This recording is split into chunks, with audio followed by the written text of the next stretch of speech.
Hey guys, welcome back to my YouTube channel. और मैं आशा करता हूँ कि आप सभी ठीक होंगे। तो फिर गाइस, आज हम देखने वाले हैं बायो मैग्नीफिकेशन, जिसे जैव आवर्धन भी कहते हैं। तो फिर चलिए देखते हैं गाइस, आखिर ये होता क्या है बायो मैग्नीफिकेशन।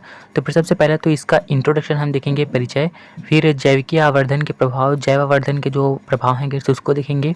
फिर अपशिष्ट जल का उपचार, अपशिष्ट जल का उपचार हम इसमें क्यों पढ़ रहे हैं वो आगे आप लोगों को पता चलेगा, है ना। तो फिर चलिए देखते हैं। सबसे पहला जो है इसका इंट्रोडक्शन हम देख लेते हैं। देखते हैं, उद्योगों की अपशिष्ट जल में उपस्थित कुछ विषैले पदार्थ जलीय खाद्य श्रृंखला में कुछ जैव आवर्धन कर सकते हैं। ठीक है गाइस, जैव आवर्धन मतलब मैं थोड़ा सा आप लोगों को बता दूं, जैसे कि कोई भी प्रदूषण है, कोई भी प्रदूषक है जो कि जल में मिला हुआ है ना। तो फिर वो उसको अगर कोई प्राणी उस जल को जो है ग्रहण करेगा, तो फिर वो जो प्रदूषक है गाइस वो एनिमल के बॉडी में जो है इंटर कर लेगा। ठीक है, और उसका जो है पाचन नहीं हो पाता है गाइस, उसका उत्सर्जन नहीं हो पाता है उस प्रदूषक का। वो प्रदूषक क्या करता है, किसी भी एनिमल के बॉडी में इंटर करता है और उसके ऊतक में जा कर के जो है स्टोर हो जाता है। ठीक है, और वो जो है शरीर से एग्जिट जो है नहीं होता है, शरीर से बाहर नहीं निकलता है। तो फिर उसको जो है जैव आवर्धन कहते हैं। और जैसे जैसे समय बीतता जाएगा उसकी सांद्रता जो है वो बढ़ती जाएगी। ठीक है, तो फिर उसको जैव आवर्धन कहते हैं। तो फिर देखते हैं, उद्योगों के अपशिष्ट जल में उपस्थित कुछ विषैले पदार्थ जलीय खाद्य श्रृंखला में कुछ जैव आवर्धन कर सकते हैं। ठीक है, समझ में आ गया, जैव आवर्धन कर सकते हैं। जैव आवर्धन वह परिघटना है जिसके अंतर्गत कुछ विशेष प्रदूषक आहार श्रृंखला के साथ सांद्रता में बढ़ते हुए ऊतकों में जमा हो जाते हैं, उसे जैव आवर्धन कहते हैं। ठीक है गाइस, जो कि मैंने पहले ही आप लोगों को बताया, कोई प्रदूषक हमारे बॉडी में इंटर करेगा और वो हमारे बॉडी में ही स्टोर हो जाएगा। ठीक है, वो हमारे शरीर से एग्जिट नहीं होगा। अब देखते हैं, कुछ प्रदूषक जैव अनिम्नीकृत होते हैं। उदाहरण के लिए, एक बार अवशोषित होने पर उनका जीवों के द्वारा विघटन होना असंभव हो जाता है। ये प्रदूषक साधारणतः जीवों के वसा वाले ऊतकों में जमा हो जाते हैं। और कुछ प्रदूषक जो है गाइस वो अनिम्नीकरणीय होते हैं, यानी कि उनका पाचन या उनका अपघटन जो है नहीं किया जा सकता है। तो फिर ये प्रदूषक एक बार अगर बॉडी में इंटर कर लेते हैं तो फिर वो केवल बॉडी में ही रहते हैं, उनका बाहर निकलना असंभव हो जाता है। ठीक है, तो फिर वही लिखा है, आगे देखते हैं। जैव आवर्धन का मुख्य कारण यह है कि जीवों द्वारा संग्रहित विषैले पदार्थ का उत्सर्जन नहीं होता है, बल्कि अन्य अगले उच्च पोषक स्तर में चला जाता है। इसका उचित उदाहरण डीडीटी व पारा है। अब देखिए गाइस, जो जिसके कारण जैव आवर्धन होता है वो प्रदूषक है ना। तो फिर वो प्रदूषक क्या करता है, एनिमल की बॉडी में इंटर कर लेता है और वो वही स्टोर हो जाता है। अब क्या करता है, कोई अन्य जीव उस एनिमल को खाएगा, है ना। तो फिर वो जो डीडीटी है गाइस वो दूसरे एनिमल में जो है ट्रांसफ़र हो जाएगा। इस प्रकार से जो है वो खाद्य श्रृंखला में प्रवेश कर जाता है और वो एक पोषक स्तर से दूसरे पोषक स्तर में, दूसरे पोषक स्तर में, दूसरे पोषक स्तर से तीसरे पोषक स्तर में, इस प्रकार से स्थानांतरित होता रहता है। और जैसे जैसे ये एक स्तर से दूसरे पोषक स्तर में ट्रांसफ़र करेगा गाइस, तो फिर इसका जो मात्रा है उसमें जो है बढ़ोतरी होगा। जैसे कि यहाँ पर देखिए, जल में जो है डीडीटी की मात्रा यहाँ पर 0.03 ppm है। ठीक है, लेकिन प्राणी प्लावक जैसे कि कीड़े मकोड़े हैं ना, वो जल में रहते हैं। तो फिर जल वगैरह जब ग्रहण करेंगे कीड़े मकोड़े, तो फिर उनमें डीडीटी की मात्रा जो है बढ़ जाएगी। ठीक है, यहाँ पर प्राणी प्लावकों में जो है डीडीटी की मात्रा 0.004 हो जाएगा। ठीक है, 004 ppm हो जाएगा। फिर प्राणी प्लावक को कौन खाएंगे, छोटी मछलियाँ खाएंगे। तो फिर इनमें डीडीटी की मात्रा जो है 0.005 ppm हो जाएगा। ठीक है, अब छोटी मछली को कौन खाएगा, बड़ी मछली। बड़ी मछली को कौन खाएगा, मत्स्य पक्षी, है ना, जो मछली खाने वाले पक्षी हैं वो खाएंगे। तो फिर इस प्रकार से जो है जो आवर्धन है गैस वो जो है बढ़ता जाता है ना, उसकी सांद्रता में डीडीटी की सांद्रता जो है बढ़ती जा रही है।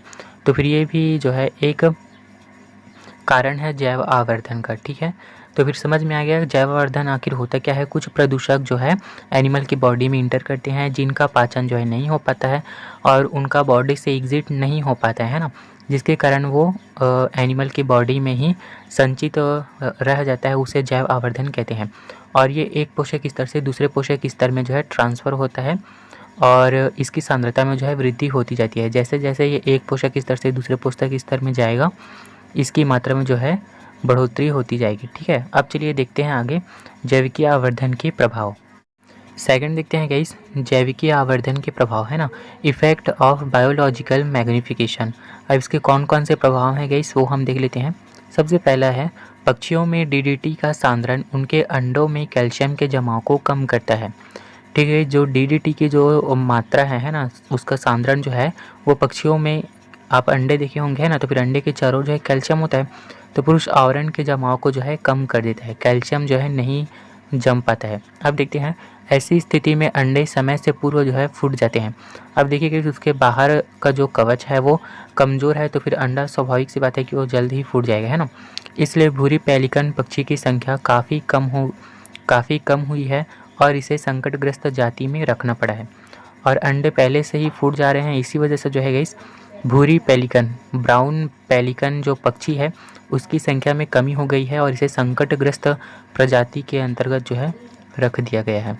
अब देखते हैं, जब मनुष्य डीडीटी संदूषित प्राणियों को आहार के रूप में खाते हैं तो इससे जो है मिनी माता रोग होता है। अब देखिए गाइस, पानी के द्वारा जो डीडीटी है वो मछलियों में चला जाता है, मछलियों से पक्षियों में चला जाता है। अगर हम उसी डीडीटी संक्रमित मछली को अगर हम खा लेते हैं तो फिर हमें भी जो है ये मिनी माता वगैरह रोग हो सकता है। ठीक है, तो फिर ये सारे प्रभाव पड़ते हैं जैव आवर्धन के। अब आगे देखते हैं, अपशिष्ट जल का उपचार। अब समझ में आएगा ना इसकी अपशिष्ट जल का उपचार क्यों करना पड़ता है, क्योंकि उसी से ही जो है डीडीटी वगैरह फैलता है, इसी वजह से अपशिष्ट जल का उपचार जो है हमें इसमें पढ़ना पड़ेगा। चलिए देखते हैं, तो फिर चलिए गाइस थर्ड हम देख लेते हैं, अपशिष्ट जल का उपचार है ना, ट्रीटमेंट ऑफ वेस्ट वाटर। सर्वप्रथम प्रदूषित जल को वाहित मल उपचार संयंत्र में लाया जाता है। इसमें औद्योगिक एवं नगरीय अपशिष्ट जल को प्रवाही उपचार संयंत्र द्वारा उपचारित करके जलाशयों में प्रवाहित कर दिया जाता है।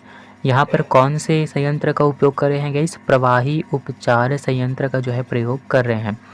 और यहाँ पर लिखा है औद्योगिक एवं नगरीय अपशिष्ट। नगरीय यानी कि हमारे घरों से भी कई प्रकार के जल निकलते हैं ना, वेस्ट नाली में हम छोड़ते हैं ना पानी वगैरह, वही लिखा है नगरीय अपशिष्ट। और औद्योगिक जैसे कि कारखाने वगैरह हैं गए, वहाँ से भी जल वगैरह निकलता है, तो फिर उन जलों को जो है प्रवाही उपचार संयंत्र द्वारा उपचारित किया जाता है। फिर इस संयंत्र से उपचारित करने के बाद उनको जो है जलाशयों में प्रवाहित कर दिया जाता है, जैसे नदी है, नाला है, बांध वगैरह में आदि में जो है पानी को छोड़ दिया जाता है साफ करके। ठीक है, प्रवाही उपचार संयंत्र में अपशिष्ट जल का अग्र प्रकार से उपचार किया जाता है। अब ये जो प्रवाही उपचार संयंत्र है गाइस, इसमें किस प्रकार से जो अशुद्ध जल है उसको शुद्ध किया जाता है वो हम देखते हैं। ठीक है, तो फिर चलिए गाइस प्राइमरी ट्रीटमेंट देखते हैं। प्रवाही उपचार संयंत्र में किस प्रकार से जल का प्राइमरी ट्रीटमेंट होता है, प्राथमिक उपचार, वो हम देख लेते हैं। ठीक है, यह जल में निलंबित पदार्थों को भौतिक अथवा यांत्रिक विधि से निकालने की प्रक्रिया है। निलंबित विलयन आप लोग पढ़े होंगे गाइस 9th 10th में, है ना। जैसे कि रेत और जल का मिश्रण है ना, रेत जो है पूर्ण तरीके से जो है जल में नहीं घुला होता है, तो फिर उसको जो है निलंबित विलयन जो है हम कहेंगे। ठीक है, तो फिर यह जो है जल में निलंबित पदार्थों को भौतिक अथवा यांत्रिक विधि से निकालने की प्रक्रिया है।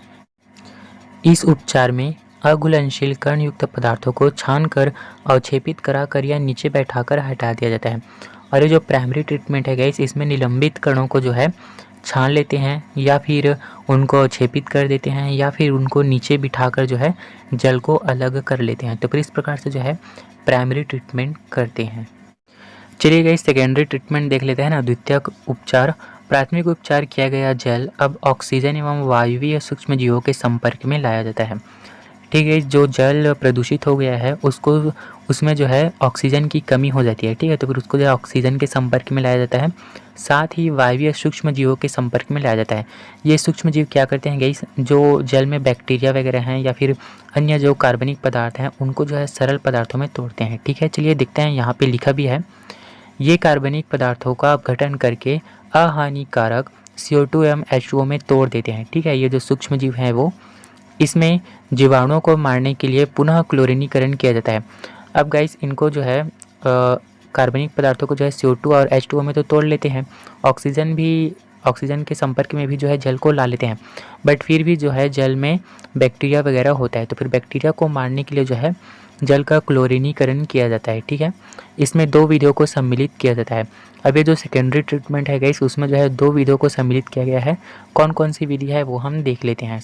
तो फिर देखते हैं guys trickling filter method. Trickling यानी कि टपकने वाला फिल्टर मेथड है ना।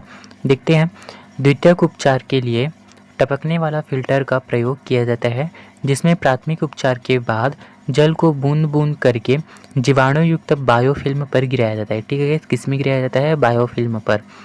बायोफिल्म पत्थर के टुकड़ों का बना होता है।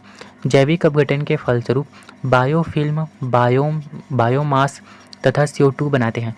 अब ये जो बायोफिल्म है गाइस, ये बायोमास बनाता है और CO2 बनाता है। बायोमास उसे कहते हैं जैसे कि पेड़ पौधे के जो तना वगैरह है या फिर छोटे छोटे जीव जंतु हैं जो मर जाते हैं ना, तो फिर उनका जो अवशेष बचता है गाइस, उसको जो है बायोमास कहते हैं। ठीक है, तो फिर बायोमास तथा CO2 बनाते हैं।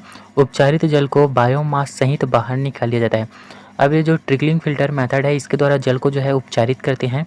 उसके बाद जो बायोमास सहित जो जल है गाइस, उसको जो है बाहर निकाल लिया जाता है। ठीक है, तो फिर ट्रिकलिंग फिल्टर मेथड में इस प्रकार से होता है जल का शुद्धिकरण, हम बोल सकते हैं ना। आगे देखते हैं सेकंड, देखते हैं guys activated sludge method. Sludge क्या होता है कि स्लज जो है जीवाणु एवं शैवाल से जो है बना होता है। ठीक है, तो फिर चलिए देखते हैं।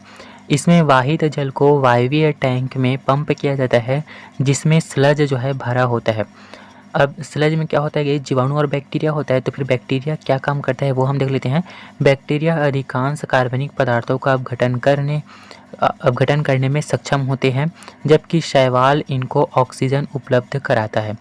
ठीक है, तो फिर इस प्रकार से स्लज भी जो है जल का शुद्धिकरण करता है, लेकिन जल में अभी भी बहुत मात्रा में नाइट्रेट्स एवं फॉस्फेट होते हैं।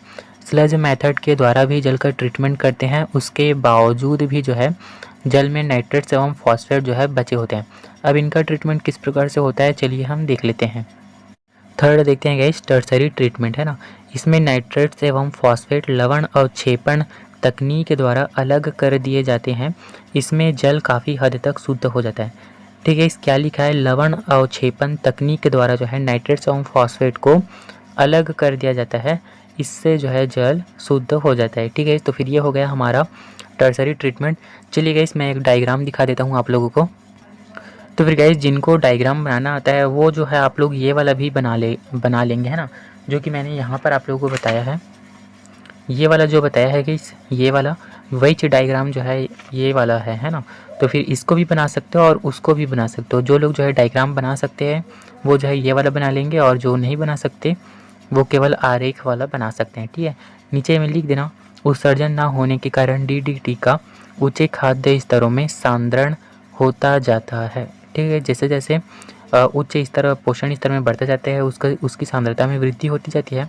तो फिर आप लोग जो है इसको देख लेंगे। ठीक है, तो फिर गाइस आई होप ये वीडियो आप लोगों के लिए हेल्पफुल हुआ है। अगर हुआ है तो फिर प्लीज़ वीडियो को लाइक करेंगे, चैनल को सब्सक्राइब करेंगे, दोस्तों में भी शेयर करेंगे ताकि उनका भी फ़ायदा हो। और थैंक यू गाइस।